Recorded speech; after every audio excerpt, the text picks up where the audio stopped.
Welcome to the Puzzle of Us podcast. I'm your host, Chelsea Peterson. I'm the owner of Cache Valley Counseling, and I've been doing relationship counseling for over 20 years, and it's crazy. I've seen lots of different things, and one thing that I want to talk to you today about on the podcast is some questions that I often get. A question that I often get is particularly from younger folks, typically they're usually asking, we've got these couple of things in our relationship, and is this a reason to end the relationship, or are we okay to, do you think we'll be okay?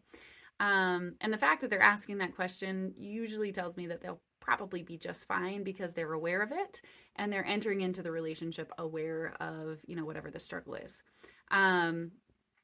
Oftentimes it's harder when people are like, no, everything's great, but there really are issues going on and they're just pretending. Or I'll often hear things like, oh, well, just when we, get out of school, things will be better. Or when we get into full-time jobs, it'll be better. Or when we have kids, it'll be better. Or when we buy a house, it will be better. I've heard all of those things and 100 other things of like, oh, when this happens, it will be better. And oftentimes that is just not the case. Oftentimes it will just get worse. It won't get better. Sometimes there are occasions when, maybe relationships do get a little better or a little closer because they've now gone through a changed event, like having a child.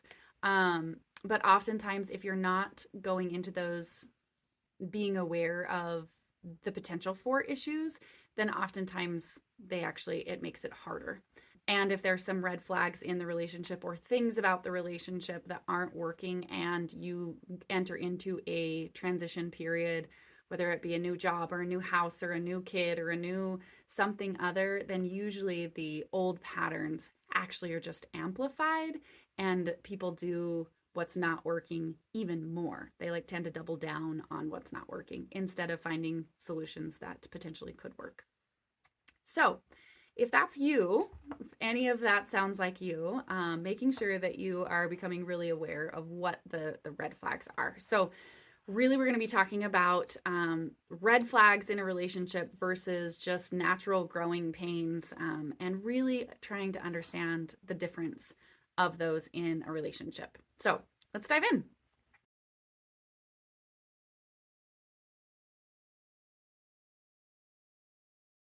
So we are going to define what growing pains are versus red flags and kind of how to navigate them, recognize warning signs, and really when to seek help, when is a good idea to kind of seek out that help. So what are growing pains?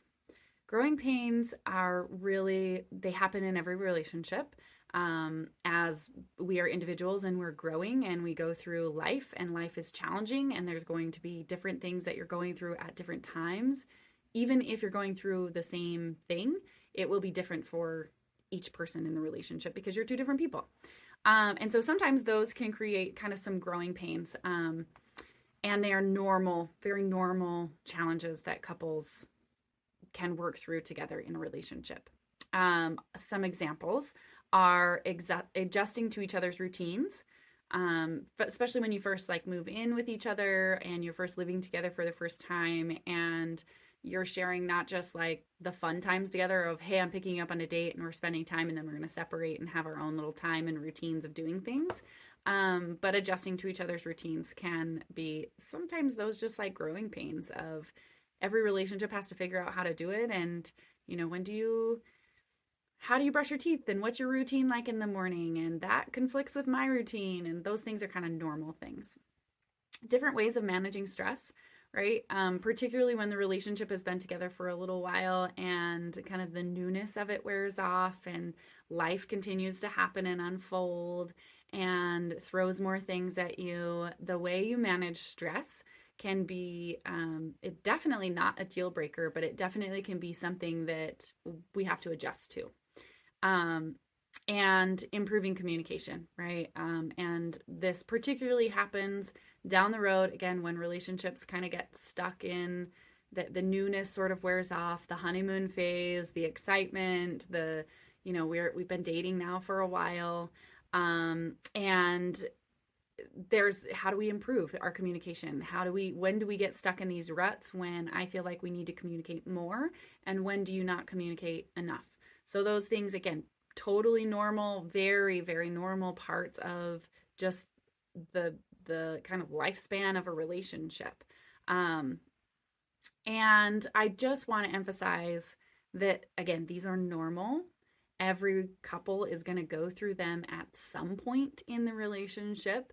And it takes a lot of patience, and it takes a lot of compromise, and it takes a lot of awareness and effort in really overcoming these struggles. The more aware of it you can be, and the more you can put words to it and be aware of it, and just start having those simple conversations of like, this is kind of bugging me. This routine is kind of bugging me. How do we change it? I don't like it when we don't communicate, or we do communicate in this way when stress is high. Hey, I'm noticing when you get stressed, you tend to shut down. You tend to storm around the house. You tend to be super engaged in your phone and not present in the world. Whatever it is, as you're noticing it, as it's starting to come up, being able to communicate about those and talk about them, bring awareness to them rather than shut down and run away, or become really demanding of the needs that need to change in the relationship, which often is kind of the go-to thing. But so are some of these red flags? They could be, depending on how your partner responds or how your relationship responds to some of these compromises and the effort and awareness of overcoming the struggles. They definitely can turn into red flags. But red flags really are kind of patterns of behaviors that really indicate deeper and even more harmful issues or stress. When you shut down, if you become, verbally aggressive towards me, right? Like, criticism is one thing, demanding is one thing, but calling me names or degrading me is different, is another issue, right? So those red flags really kind of cross boundaries. They become really difficult for a person to find their voice, or they continue to kind of take, abuse. Abuse would definitely be a red flag. Sometimes the specific abuse, particularly emotional abuse, is hard to spot. But even things like that aren't overt, that are, I've had a lot of couples that, I tried to say something at the beginning of our relationship, but every time I did, it didn't matter what you said. It didn't seem to go my way. So I didn't seem to be heard at all. Not just go my way, but I didn't seem listened to or heard at all. And it was such a fight, and it took so much effort for my voice to be heard that I just clam up. I shut down. I'd rather not argue. I don't speak up and have my voice heard. I don't do it again. And then this pattern becomes really, really dangerous until usually that partner who feels like they've lost their voice, what most commonly happens is they step out on the relationship in some way, whether they have an emotional affair or a sexual affair or both. I've seen that, as well as they get so depressed and lost in themselves that everything becomes my fault, and they can't really function very well because of the immense mental instability that they suffer from almost on a daily basis. And the energy that it takes to be in the relationship is just so draining that they'd rather not be in it. So a lot of times they divorce, they don't speak up long enough or early enough. And they think that they can just, well, it's not that bad. Oh, it could be worse. Oh, I've seen worse. They do see worse. They've experienced worse, like all those things. But then, usually 20 years, 15, 20 years, they stay in it for a while. And then after 15, 20 years, many of them decide, I just can't do this anymore. I just don't have the energy. And so, again, really, the red flags really are kind of a lack of respect, controlling behavior. Sometimes there's repeated dishonesty, right? Those are kind of some red flags of whether or not, if it's going to keep happening, if this is a pattern, particularly early on in your relationship. That repeated dishonesty is kind of hard to change, and speaks to some of those maybe deeper, more harmful issues that could definitely destroy your relationship down the road. It definitely, think about, like, when you're thinking about these two things, think about safety. Not safety in like I'm going to get the crap beat out of me, but safety in like, am I emotionally safe in this relationship? Do I feel safe talking to you about X, Y, and Z? Not is it comfortable? And yes, you might worry how your spouse will respond or your partner will respond. You might worry about, how are they going to take this? And I know that this is going to be hurtful for them. Like, I'm not saying those things aren't going to come up. But if you feel like a lack of safety, like I genuinely don't know how my partner is going to respond and I fear their response, that's got to come from somewhere. So if that is your own block, that will definitely be something that you individually need to work through. If that's a relationship thing, like I need to work through this, then that is absolutely can be worked through and should be worked through. And a good counselor can also help you work through some of those issues as well. There is a difference between an occasional one-off, like, oh, I hid this from you one time, or I've hid this from you for, I don't know, a period of time, and it's kind of a one-time event. That's a different thing than repeated missteps, repeated kind of toxic, consistent behavior. So, again, if it happens more than once, that's a pretty good indication that we're headed into a red flag and not just the occasional, like, oopsie. So just, again, if you're struggling in your relationship and you're worried about some of these struggles, kind of ask yourself this question of like, is this a repeated pattern? Is this something that happens frequently? Like, managing stress is definitely going to be a repeated pattern, but is it something that seems workable? Something that seems kind of adaptive? And again, do they manage stress without losing control, disrespect, those sort of things? Then again, that might be more of just a common issue rather than a huge red flag issue.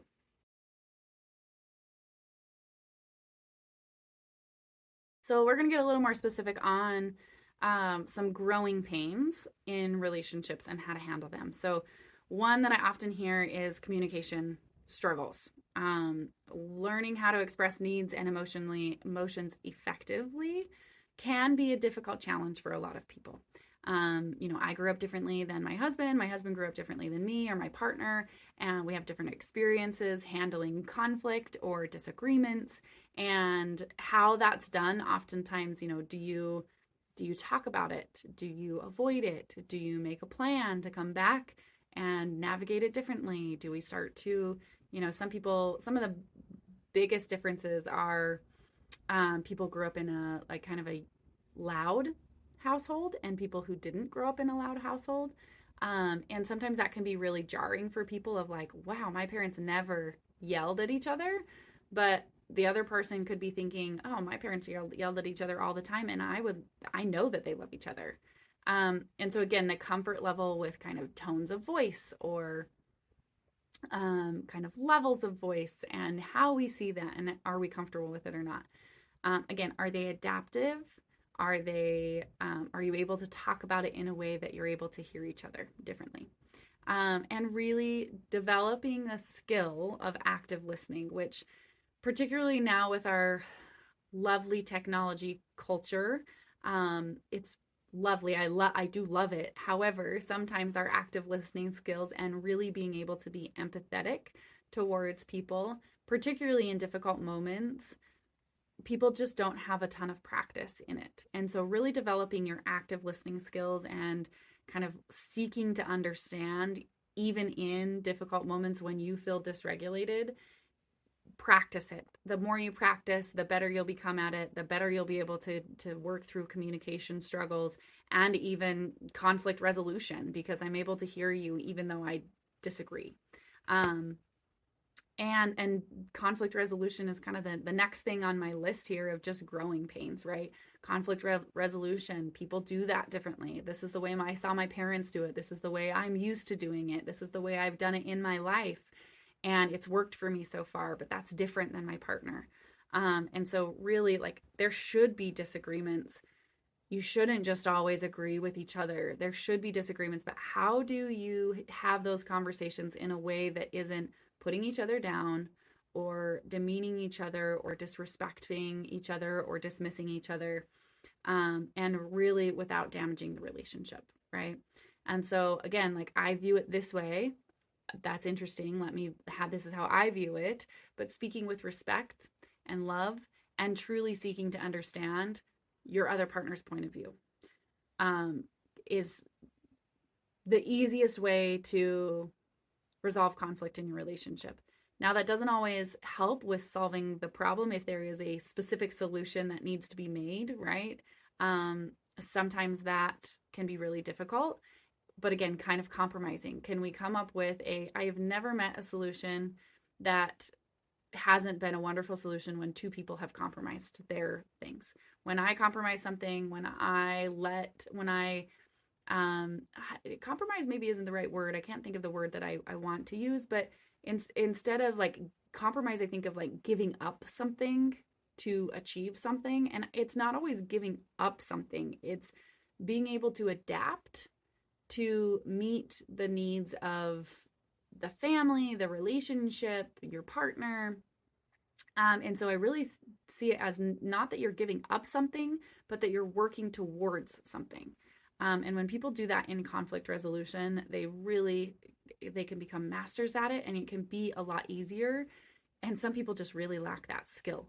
So if you lack that skill, there is plenty of courses out there of like how to become better at conflict resolution. So sometimes taking those little courses together, or even individually, can be helpful. Another kind of, I would say, most common thing that is a growing pain and not necessarily a red flag is just navigating life changes together. Again, big events, big transitions, moving together, marriage, having kids, career shifts, kids launching, like medical issues, those sort of things, bigger things that kind of life changes together. If you can navigate those together, it certainly helps people adapt when they adapt together. But those transition points tend to be points where couples can either grow together or they tend to grow apart or get distant, right? I've seen it many times where, one person was on board with moving and the other person wasn't.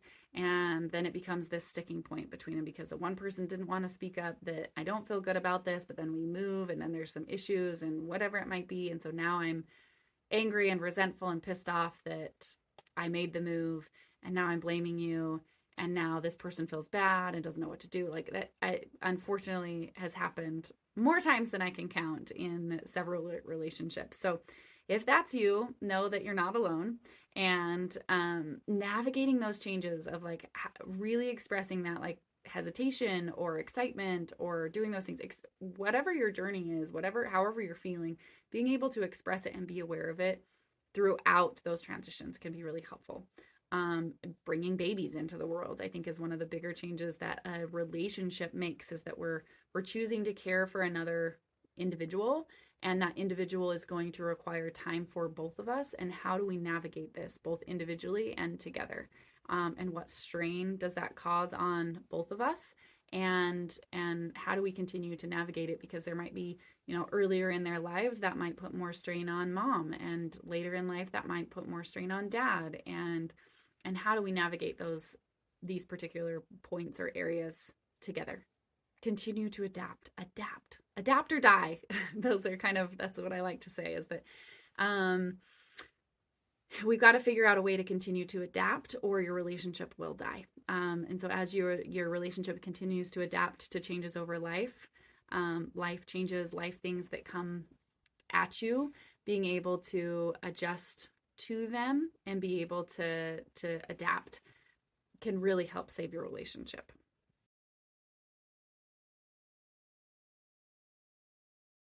Transitioning to some red flags that really should not be ignored is some of the things that I see the most if there is a consistent lack of respect.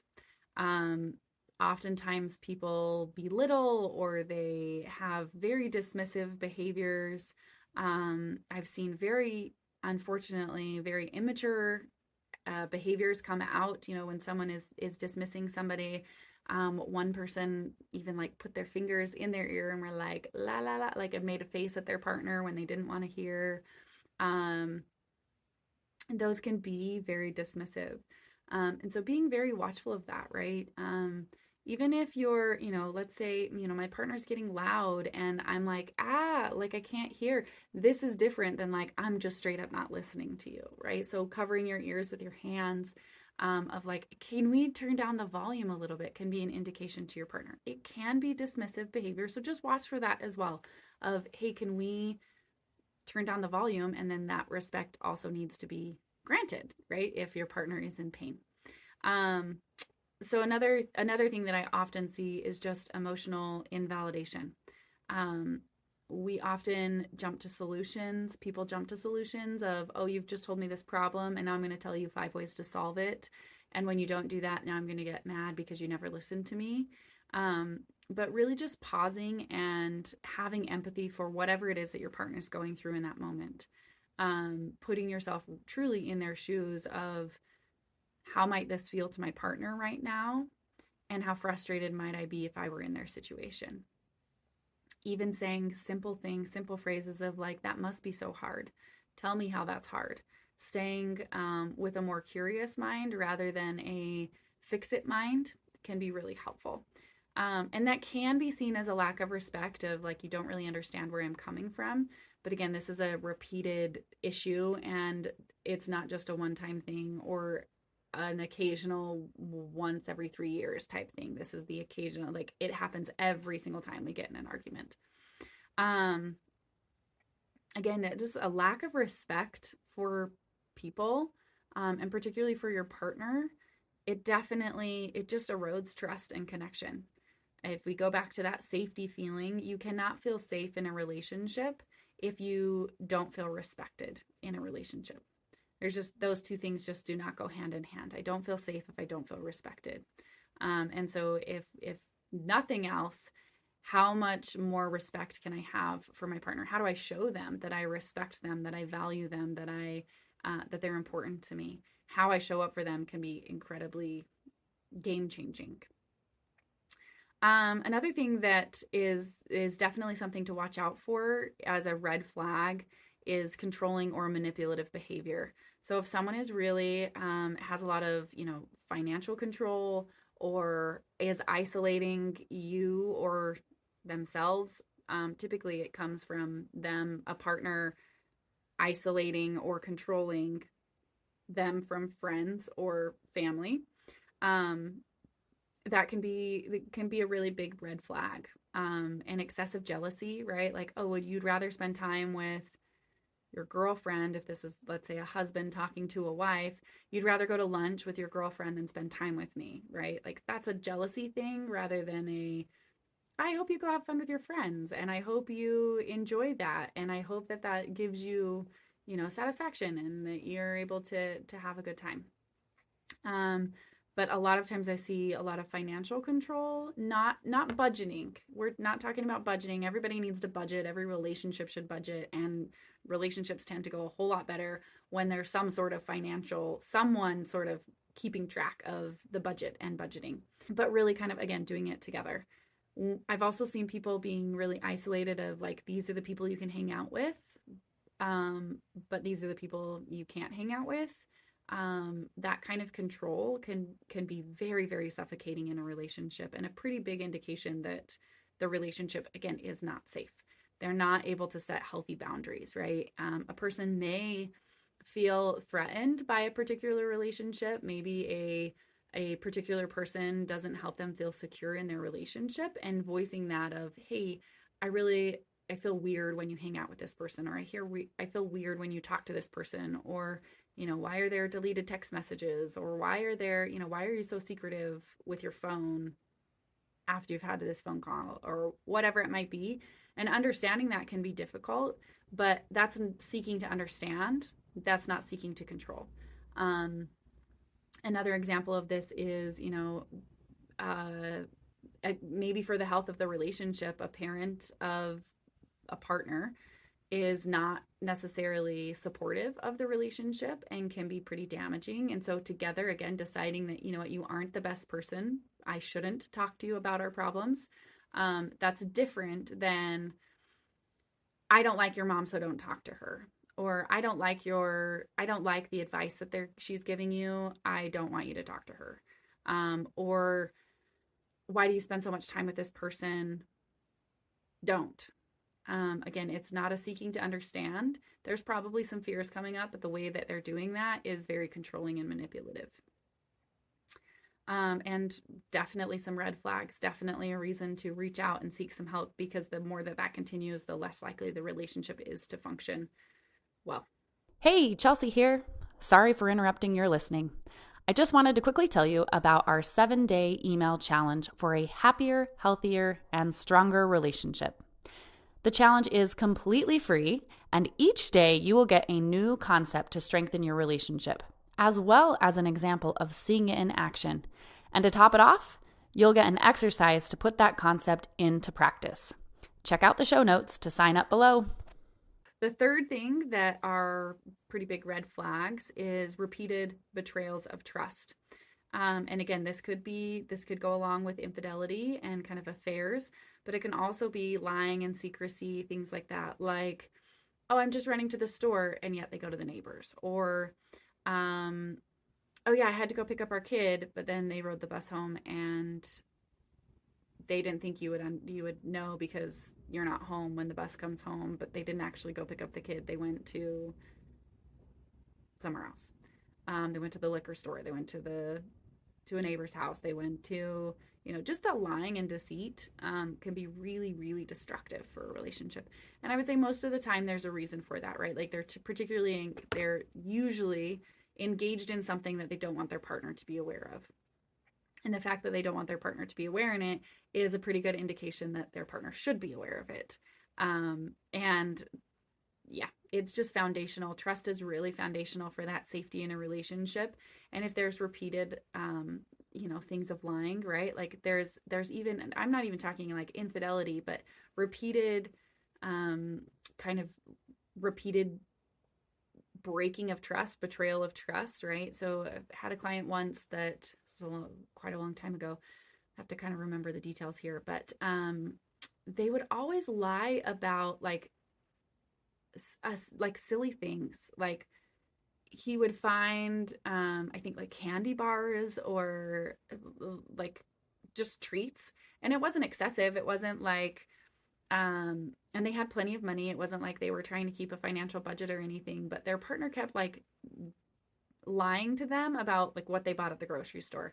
And it wasn't like he was asking, what did you buy at the grocery store? I need a rundown of everything. But she would say things like, oh yeah, I just had to go get some formula from the grocery store. And then she would like hide other things that she bought.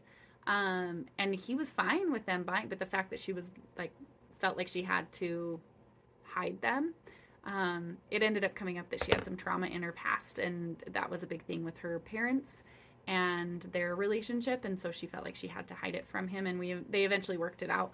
But there was a repeated pattern of lying or hiding things from them, which made it really hard to trust. Like, if you're hiding this from me, what else are you hiding from me?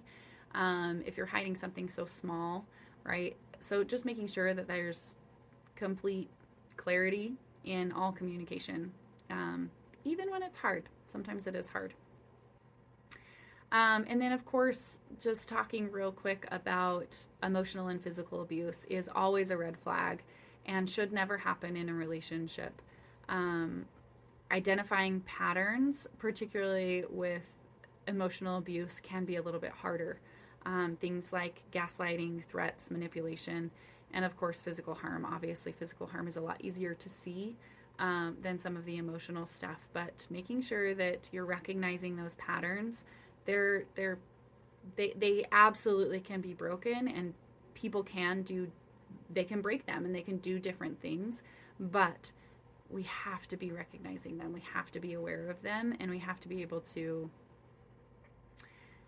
stop them before they get to the level of complete mistrust. Otherwise, it is better to end the relationship and essentially start anew.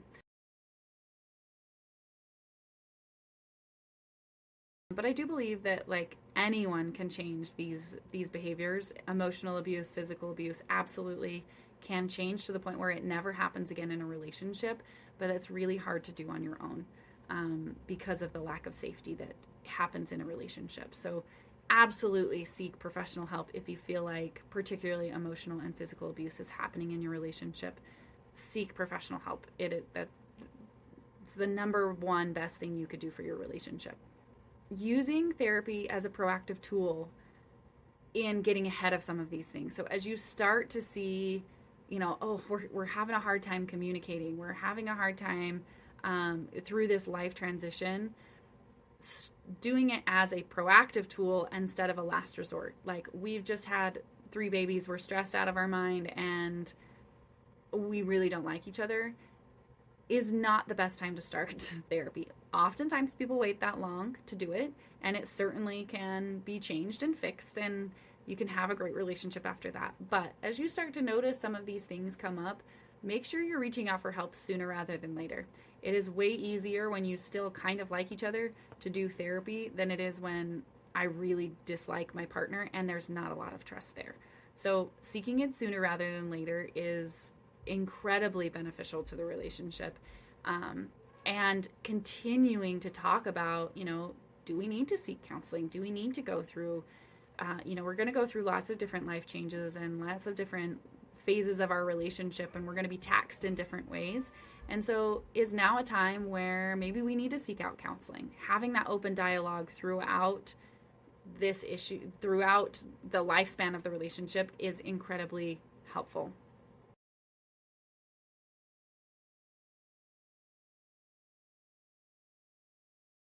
How to really move forward, how to strengthen a healthy relationship. I would say kind of the biggest thing to do is continue to be self-aware. What am I doing in the relationship that I need to do better? How can I be better? When people ask me those questions, they are usually not the ones that need to change in the relationship. Usually the partner who is not asking those questions are pretty stuck in their ways, and they're stuck kind of blaming or defending, and they're not really looking at, well, what am I doing that is pushing my partner away? What am I doing that is infuriating my partner? What am I doing to get in the way of our relationship being closer? And so if you continue to have just that continual growth mindset and self-awareness about your relationship is in a really great place. Again, always making sure that you are building your relationship on mutual trust, safety, respect, and adaptability. Sometimes, whether it be through, a heated moment or a stressful thing, sometimes you need to walk away. And sometimes that's a 24-hour, we come back and we talk about it and we can talk through it and we're okay. Other times it's knowing when to get out of the relationship, which can be an incredibly difficult thing for a lot of people to walk away from a relationship. But knowing when to walk away, and knowing when to work through the issues can be a really difficult decision. And that's a great time to reach out to a counselor or a therapist and really help them and have them help you navigate, like, this is what I feel like is really hard in our relationship, and this is what I need to change to stay in the relationship. And knowing that, sometimes it is okay to walk away. Sometimes your kids are better off having divorced parents. Sometimes you as individuals show up better in your own lives and have more satisfaction and love and joy and happiness in your relationship because you knew when to walk away. Really just knowing that there are things that every relationship is going to go through. No relationship is safe from genuine, just general life issues that everybody goes through. No one is safe. But knowing that, there are some things that can be caused to be a little more serious and have a little bit more cause for concern is really helpful. Really reflect on your own relationship. Reflect on, where am I at? How am I doing in the relationship? What are our struggles? Are we both aware of them? Or is this something that just I am aware of or that's bugging me? How do I help my partner become more aware of it? How do we talk through it and work through it? Or am I afraid of talking to my partner? Are we stuck in a toxic cycle, or are we able to kind of reflect on this and be aware of it and work through it together? And being able to know and identify when you need help, even if it's just a little help, right? A lot of times it still amazes me that people say, yeah, I just told someone that we were going to marriage therapy, and they're so surprised because they didn't think that we would be ever getting divorced. And it's amazing to me that so many people equate couples counseling and therapy with now you're getting divorced. Marriage therapy, if I could do anything different, change in this world, it would be every relationship is going to struggle. And at every point, if people came to therapy to work through those issues or through those little bumps in the road, I think our divorce rate would be a whole lot less than it is. We'd be able to have a whole lot less heartache when it comes to relationships if we were more readily able to seek out help through therapy. So if you feel like, our relationship could really use a tune-up, could use some maintenance, make the call.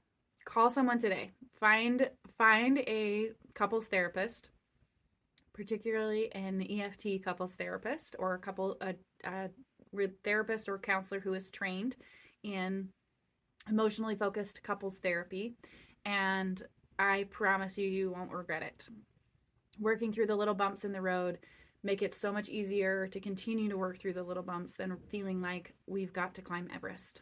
So thank you for listening today. Hopefully this helps kind of clarify what are the general bumps in the road that every relationship goes through, and what are some of those red flags that genuinely maybe need a little bit of help, and maybe even would be better if we dissolved the relationship. So hopefully this helps. Again, reach out, follow us on social media and the Puzzle of Us podcast and our Therapy Minute videos. There's a whole bunch of resources out there now. Find us and follow us for more tips. We'd love to hear if this podcast was helpful for you. Leave comments below, and we'd love to hear from you. Thanks for listening. We'll catch you next time on the Puzzle of Us.